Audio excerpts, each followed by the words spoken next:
Hello mga kalakwatsa! Welcome back sa Louie TV! O diba? Pasabog! Nagbabalik ang voiceover! For today's video, pupuntahan natin ng SM City Rosales para sa kanilang 3-day sale. Unahin na natin ng SM Department Store para sa mga jugats-jugasan tulad ko. May buy one take one up to 50% off sila mula t-shirt at shorts. For women naman, bumabaha din ng 50% off. May pambatang t-shirt for 149 pesos, 50% discount, 300 pesos sa pambatang shoes, o diba? Pasabog! At sa accessories naman, may 100 pesos sa pangmalakasang shades. Pinuntan din natin ng Uniqlo. For the sale din sila from 390 pesos up to 590 pesos, o diba? Pack na pack! Naloka talaga ako sa sale ng SM City Rosales up to 70% discount. Legit na legit yarn, ha? Next up, ang Ace Hardware. Meron silang 599 pesos fan at for only 1599, may step ladder ka na. Sa Watsons naman, may nakita kong 140 pesos lotion. 450 pesos, may Belu widescreen ka na. O diba? Syalang-syala.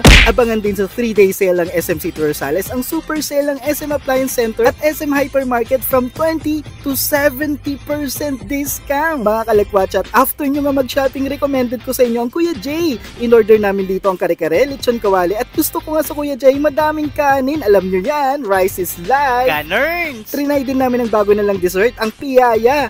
Grabe, super quality, George! Try nyo na mga kalakpatsa! Puntahan na nga ang SM City Rosales, sumugod na sa kanilang 3-day sale from September 19 to 21, 2025. Ilarga na, ikaradkad na mga kalakpatsa! Ganern!